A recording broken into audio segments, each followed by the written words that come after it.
UP की बात में आप सभी का स्वागत है। आपके साथ मैं हूं जोहम रुबा। उत्तर प्रदेश के बिजनौर जिले में गंगा नदी के किनारे बसे गांव बाढ़ और कटान की गंभीर स्थिति को जूझ रहे हैं।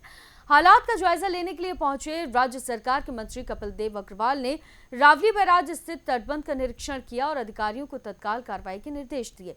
इस दौरान एक ग्रामीण मंत्री के पैरों में गिरकर तटबंध को बचाने की गुहार लगाता हुआ दिखा, जिससे मौके पर संवेदनशीलता साफ झलकती दिखी। बिजनौर में गंगा नदी के तेज बहाव से तटबंध को नुकसान पहुंचा है। हालात इतने नाजुक हैं कि रावली बैराज का एक हिस्सा खतरे की जद में है। इस स्थिति की गंभीरता को देखते हुए उत्तर प्रदेश सरकार के प्रभारी मंत्री कपिल देव अग्रवाल मौके पर पहुंचे और तटबंध के निरीक्षण के साथ साथ अधिकारियों की बैठक भी की। मंत्री ने सिंचाई विभाग को तत्काल अतिरिक्त पोकलैंड मशीनें लगाने और मरम्मत कार्य में किसी भी तरह की लापरवाही न बरतने के निर्देश दिए। निरीक्षण के दौरान एक भावुक दृश्य सामने आया, जब एक ग्रामीण मंत्री के पैरों में गिरकर तटबंध को बचाने की अपील करता दिखा। मंत्री ने मौके पर मौजूद अधिकारियों को स्पष्ट निर्देश दिए कि राष्ट्रीय राजमार्ग प्राधिकरण के संसाधनों का उपयोग कर क्षतिग्रस्त तटबंध की मरम्मत जल्द कराई जाए। उन्होंने ये भी कहा कि मुख्यमंत्री योगी आदित्यनाथ भी इस स्थिति को लेकर बेहद चिंतित हैं और खुद लगातार अपडेट ले रहे हैं। ऐसी देखिए, बिजनौर जनपद में हम हैं और रावली जो घाट यहाँ पर है, बंदा है रावली का, तो यहाँ पर उनको जानकारी मिली है। आदरणीय मुख्यमंत्री योगी आदित्यनाथ जी भी लगातार इसके लिए चिंतित हैं। परसों हमारे विभाग का कार्यक्रम था, वहाँ भी उन्होंने पूछा बिजनौर की स्थिति क्या है, और वहाँ से लौटते मैं यहाँ पर पहुँचा हूँ।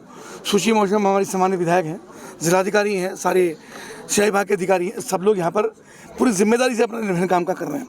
गाँव के भी सब लोगों का सर्वप्रथम धन्यवाद करता हूँ कि गाँव के लोग पूरी जिम्मेदारी के साथ यहाँ बंदे को थामे रखने में, मिट्टी डालने में, पेड़ डालने में, कटान को रोकने में पूरा निर्वहन कर रहे हैं। सिंचाई विभाग भी लगाए। अभी आदरणीय स्वतंत्र देव जी माननीय मंत्री, उनसे मेरी बातचीत हुई है। उन्होंने भी निर्देशित किया, उन्होंने मुझसे कहा है कि जो भी व्यवस्था करनी हो वहाँ पे करिए, किसी भी रूप की कोई व्यवस्था ना हो, कोई बंदा ना कट पाए, पानी का बहाव ना टूट पाए। तो मैंने जिलाधिकारी को निर्देशित किया है कि जो भी व्यवस्था करनी पड़े, सिंचाई विभाग के अधिकारियों को कॉन्फिडेंस में लेकर के बातचीत करा करके, यहाँ पत्थर डालना हो, यहाँ पे जाल डालना हो, स्टर डालना हो, तो जो भी यहाँ पे काम हो तत्काल प्रभाव से पहले से यहाँ पे काम चल रहा है। और भी जैसे हमारे सामान्य विधायक, चूँकि क्षेत्रीय विधायक हैं या गाँव के लोग जैसा बताएंगे, उनसे बातचीत करके जो जो निर्देश उनका होगा या सहायता मांगी जाएगी। जो गंगा का प्रभाव को रोक नहीं सकता, गंगा का अपना प्रभाव है, अपना एक स्थिति है, पर हम लोग क्या क्या कर सकते हैं और गाँव में किसी प्रकार की जनहानि ना हो, ये बंदा ना टूटे, इसके लिए हम गंभीर हैं, उसकी हम तैयारी करें। अच्छा, ये बरसात के बाद ही, बरसात के टाइम ही याद आता है, उससे पहले नहीं? ऐसा नहीं है, हमेशा याद आता है। पिछली बार भी विधायक जी के प्रयास से 67 करोड़ रुपये काम इस क्षेत्र में हुए और आदरणीय मुख्यमंत्री हमेशा गंभीर रहते हैं, हमेशा इसकी समीक्षा करते हैं, माननीय मंत्री समीक्षा करते हैं। यहाँ पर उनकी विजिट भी हुई है, पर इस बार चूँकि बारिश ज़्यादा हुई है, इसके कारण जो स्थिति हुई है उसको यह नियंत्रण में रखें। सिंचाई विभाग की लापरवाही सामने आ रही है, कुछ विषय है, उनकी बातचीत हम करेंगे। कुछ लोगों ने मुझसे कहा है, उनको भी हमने इस बात का निर्देशित किया है कि किसी प्रकार की लापरवाही ना हो, और जो जो आवश्यकता यहाँ पर है, बिल्कुल इस बात की चिंता ना करें कितना पैसा यहाँ पर लगेगा, क्या व्यवस्थाएं होंगी, सब व्यवस्थाएं होंगी। जितना भी पैसे की आवश्यकता पड़ेगी उस पैसे की व्यवस्था होगी। मुख्यमंत्री की ओर से पूरा निर्देश है कि एक भी जनहानि ना हो, एक भी पशु की हानि ना हो, खेती की हानि ना हो, उसकी जो भी व्यवस्था हमको करनी पड़ेगी वो हम करेंगे। मंत्री, संसाधनों की कमी देखी जा रही है यहाँ पे, उसके लिए कोई कमी नहीं है। मैनेजमेंट में थोड़ा बहुत हो सकता है, उसको हम दिखाएंगे। अभी संसाधनों की कोई कमी नहीं है। देखिए, बंदा धीरे धीरे किनारा बिल्कुल टूट गया है, तो वहाँ पे अगर आप चाहे ट्रक चला जाए तो ट्रक तो नहीं जाएगा, तो वो उस आप संसाधन की कमी कह सकते हो कि ट्रक नहीं जा पा रहा है तो संसाधन वहाँ तक कैसे पहुँचे, तो ये विषय अलग है।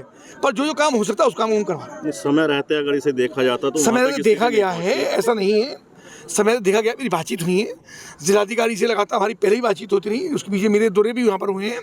अभी जो आवश्यकता पड़े उसको हम करवाना। मंत्री ने कहा कि बारिश का दबाव अधिक होने के कारण इस बार स्थिति ज्यादा चुनौतीपूर्ण है। बावजूद इसके सरकार पूरी तरह से अलर्ट है और किसी भी प्रकार की लापरवाही को बर्दाश्त नहीं किया जाएगा। बिजनौर में तटबंध को लेकर सरकार की सक्रियता दिख रही है, लेकिन जमीनी हालात अब भी चुनौतीपूर्ण बने हुए हैं। मंत्री का दौरा, ग्रामीणों की अपील और प्रशासन की तैयारियां ये सभी संकेत दे रही हैं कि अब किसी कोताही की गुंजाइश नहीं बची है। फिलहाल के लिए इस खबर में सिर्फ इतना ही। आप देखते रहिए यूपी की बात।